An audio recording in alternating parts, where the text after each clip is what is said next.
everyone, let's start with our next topic, that is basis of accounting. See, as I have already told you that the main function of accounting is to determine profits or losses. So basically profits and losses किस तरीके से निकल सकते हैं, किस basis से निकल सकते हैं, वो हम आज पढ़ने वाले हैं.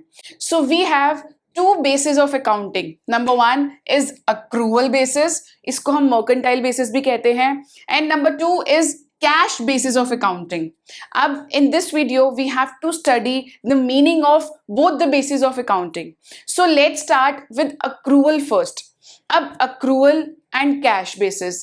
अब नाम से ही पता चल रहा है कि cash basis में सिर्फ cash से रिलेटेड चीजें रिकॉर्ड होंगी या फिर जब कंपनी को कैश मिला वो चीज हमेशा रिकॉर्ड हो जाएंगी, क्रेडिट की कोई चीज रिकॉर्ड नहीं होगी.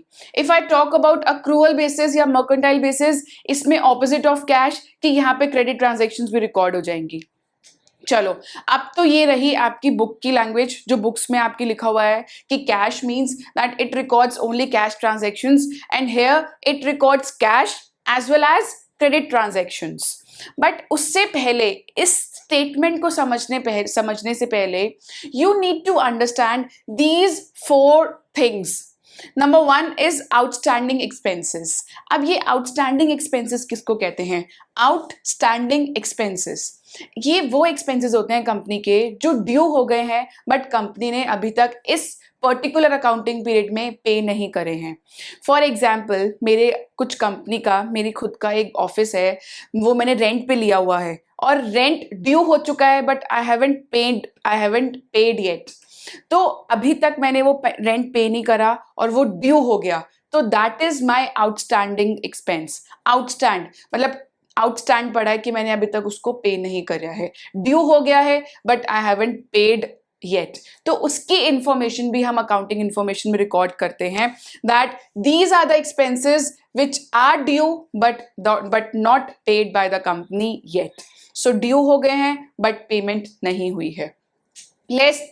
सो next we have prepaid expenses. अब प्रीपेड क्या है? प्रीपेड, वहां पे तो आउटस्टैंडिंग मतलब ड्यू हो गए हैं, मैंने अभी तक पे नहीं करे हैं मेरी कंपनी ने.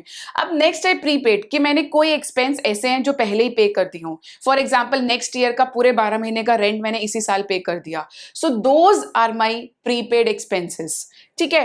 Next we have accrued income. अब कोई ऐसी इनकम, जैसे मैंने सेल कर दी है, लेट्स से मैंने क्रेडिट पे सेल करी उस जिस बंदे को, मिस्टर राज, लेट्स से मैंने मिस्टर राज को सेल करी है.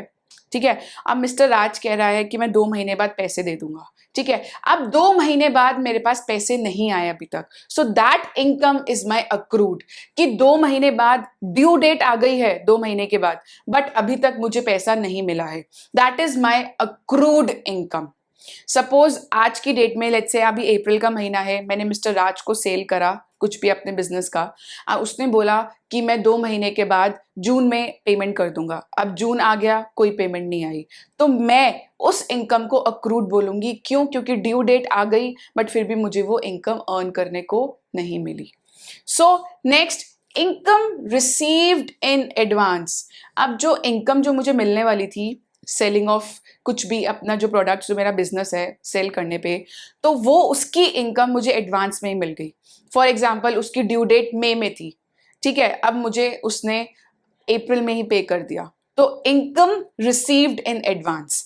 तो ये सारी चीजें एक्चुअली में कंपनी के लिए कुछ बेनिफिट देती हैं या कुछ लॉसेस भी देती हैं. हो भी सकता है अक्रूड इनकम कंपनी को मिले ही ना. ठीक है. हो सकता है आउटस्टैंडिंग एक्सपेंसेस कंपनी पे कर ही ना पाए. सो इसकी इंफॉर्मेशन, जो एक्सपेंसेस नहीं पे करे हुए या जो इनकम अभी तक नहीं मिली है, चाहे वो ड्यू हो गई है या ड्यू हो गया है पेमेंट को, तो उन सब की इंफॉर्मेशन हम अकाउंटिंग इंफॉर्मेशन में रिकॉर्ड करते हैं. सो ये चारों टर्म्स समझ आ गई. सो इट मीन्स यहाँ पे यही साफ साफ पता लग रहा है कि ये चारों चीजों में हमें अपने टाइम पे पैसा ना तो मिल रहा है ना तो पैसा हम दे रहे हैं. तो इन सब की इंफॉर्मेशन, इन सब की एडजस्टमेंट हम अक्रूवल और मर्केंटाइल बेसिस ऑफ अकाउंटिंग में करते हैं. Since I have told you that in this cash basis we only record cash transactions, तो यहाँ पे जहाँ पे कैश आने की बात हो रही है वो वाली ट्रांजेक्शंस ही रिकॉर्ड होंगी.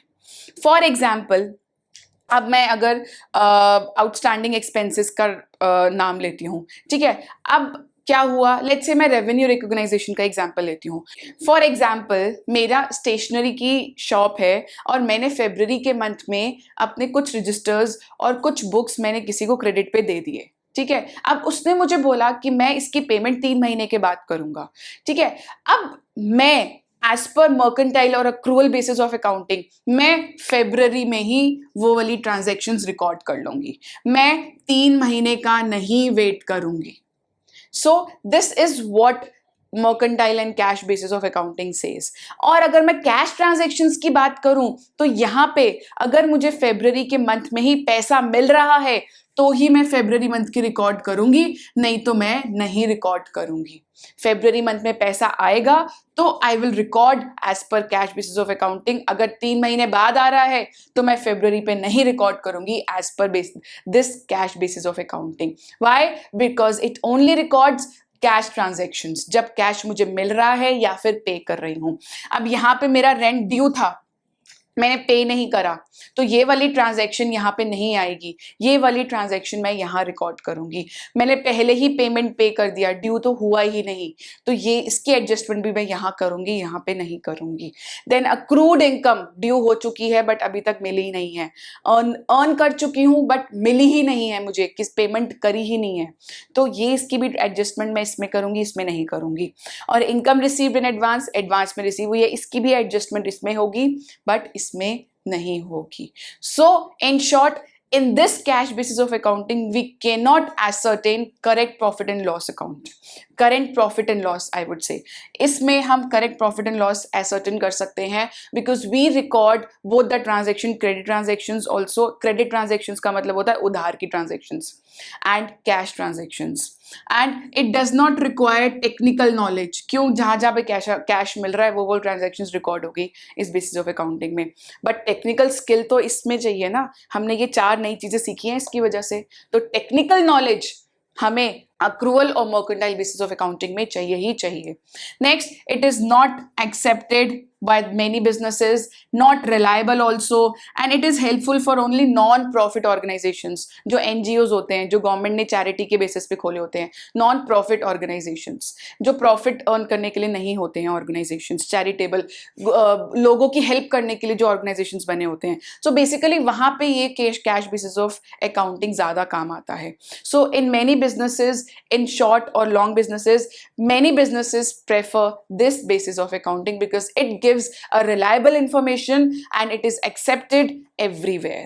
So that is the difference between accrual कहते हैं इसको, accrual basis of accounting and cash basis of accounting। तो short में learn करने का यही तरीका है। कैश में इसमें सिर्फ कैश ट्रांजेक्शन रिकॉर्ड होती हैं और इसमें दोनों चीजें क्रेडिट एंड कैश, तो इसकी वजह से हम ये 4 चीजें सीख रहे हैं, तो it has more technical knowledge as compared to cash basis। अब since यहाँ पे cash transactions record होती हैं तो ये reliable नहीं है, acceptable नहीं है, ये acceptable है और ये reliable है। So finally it doesn't show correct profit and loss, it shows correct profit and loss। So that was the difference, that this topic was very simple। Still you have a doubt, do ask me in the comment section, I would love to solve your queries। Thank you so much।